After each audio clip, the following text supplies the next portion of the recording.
Bonjour Giovanni. Bonjour Jalik. Je suis ravie de t'accueillir aujourd'hui dans la bulle de scénario au festival Quai des Bulles à Saint-Malo où nous avons eu le droit de nous installer pour les interviews. Euh, je voudrais d'abord que tu nous parles de toi. Tu es né en Italie Oui, dans les années 80. oui, Est-ce que petit garçon, tu dessinais déjà? oui. J'ai commencé à dessiner à l'âge de plus ou moins 7, 7 7 ans? ans. Oui, oui, oui. Dans la première école en Italie, c'est la première.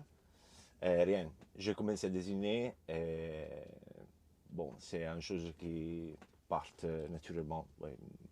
Rien, rien de quoi, je ne sais pas que dire. C'est une chose qui est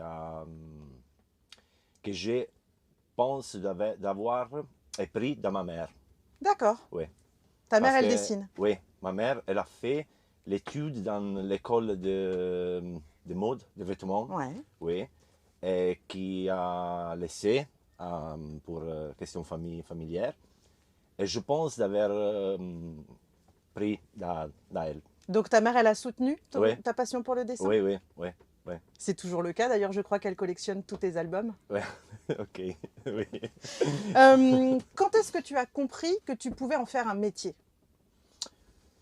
Eh, c'est C'est sûr, après les premiers albums que j'ai fait pour la France, Mythe, euh, non, j'ai fait les premières, c'est la guerre des orques, Ouais, avec Olivier Perrou. ouais, Oui, quelque chose, je ne me souviens pas tout la le guerre titre. des orques, Oui, je crois que c'est ça, le tome 2. oui.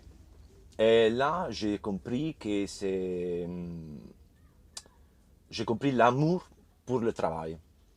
Et après les premiers festivals, tu vas à comprendre que tu as beaucoup de gens qui viennent à lire, qui viennent à te connaître.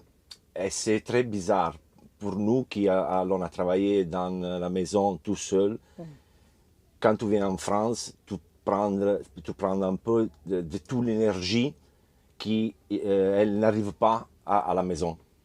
Je ne sais pas si tu as. Si, Ok, si, c'est très excusez-moi, clair. mon français. Non, non, c'est très clair. Tu as obtenu une bourse pour Oui, étudier à l'école de la bande dessinée à Rome. oui. Comment ça s'est passé tes études? Je dois dire, l'école, c'est utile pour toute la question technique. Mais sous la bande dessinée française, sont peu l'étude que tu vas faire dans l'école.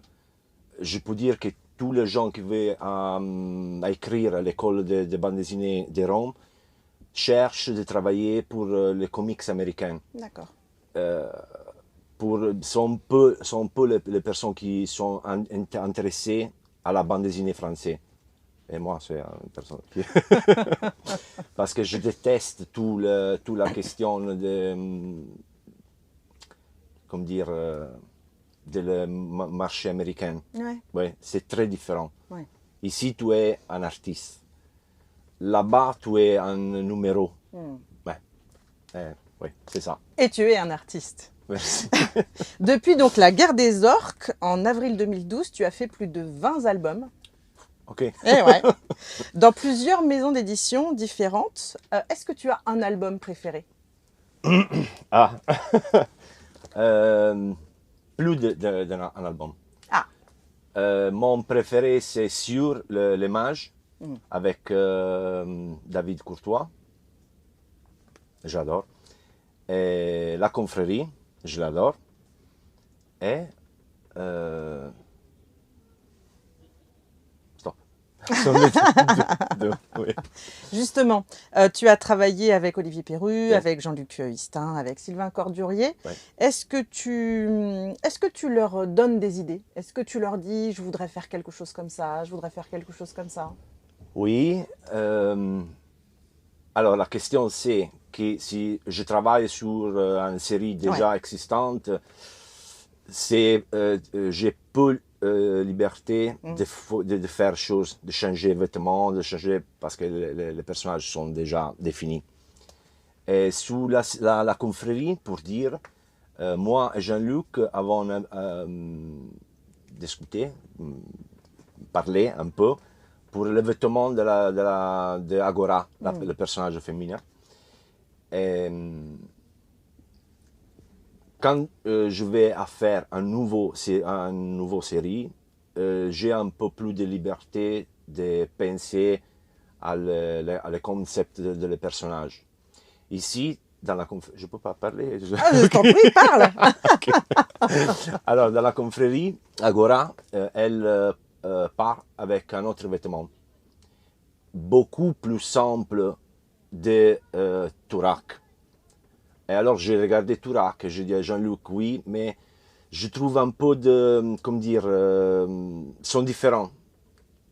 Tourak, il a plus de détails d'Agora. Et j'ai dit, nous devons revoir un peu Agora. Rien. Alors, j'ai la liberté sur les séries nouveaux, mais sur la série de tout le monde d'Aquillon, non. Ouais. C'est déjà très organisé, effectivement. J'aime bien poser cette question-là. S'il y a un personnage de BD célèbre que tu pouvais reprendre pour faire un album, lequel ce serait? Oui, c'est un personnage que j'adore, c'est Long John Silver. Ah! Pour moi, c'est top. Une BD pirate alors? Oui. Ah, parce que j'adore Loufré, pour moi c'est un artiste, et j'adore les personnages, oui, pour la BD française. Si je dois penser à les comics américains, j'adore Silver Surf. Parce que c'est nostalgique, c'est un peu, ouais, oui, ok, c'est un peu plus personnel, oui. Si tu n'étais pas devenu dessinateur, qu'est-ce que tu aurais fait comme métier? Non, je ne sais pas. C'est vrai? Oui, j'ai fait le cours pour devenir tatouateur. Je sais tatoueur? Pas, tatoueur, wow. Oui. Mais c'est un métier que je n'aime pas parce que c'est un peu difficile pour moi d'expliquer. Parce que je déteste faire du mal à la jambe. Et oui, c'est ça. Bon, ça fait pas mal les tatouages. Oui. Oui, mais pour moi, je prends beaucoup d'anxiété à faire le tatouage. Je préfère, non, faire... C'est une bonne explication. Ouais. Sur quel album tu travailles en ce moment? Dans ce moment, je travaille sur le Gardaran le 7, que je pense que c'est le dernier de toute la série de le Gardaran. Et après, j'ai déjà autre projet sur lequel travailler, okay, qui sont le nouveau album de la confrérie, le 6. Il y a le même personnage, et son mon fille. Et après, je suis sur le NA, le 31. 31. Ouais, 31, ouais. Ok. Tu nous as parlé tout à l'heure de ton public et que tu aimais les rencontrer. Je sais que tu essayes de bien parler français aussi parce que tu veux parler avec nous. Oui. Et je voulais juste te dire merci. Non, mais merci à vous, vraiment. Je cherche tout le fois.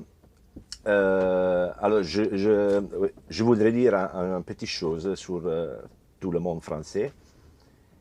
Que je viens en France et je cherche de parler en français parce que pour moi, c'est, comment dire, en question pour remercier tout le public que nous avons parce que nous, sans le public, sommes rien. Nous sommes arrivés à faire le travail pour tout parce que nous avons le lecteur. Et c'est, comme dire, un juste compromis de chercher de parler en français. C'est pour ça que je voulais t'interviewer aujourd'hui, puisque moi j'ai eu la chance de te rencontrer l'année dernière à Saint-Malo. J'ai eu beaucoup de plaisir à t'entendre parler de ton travail.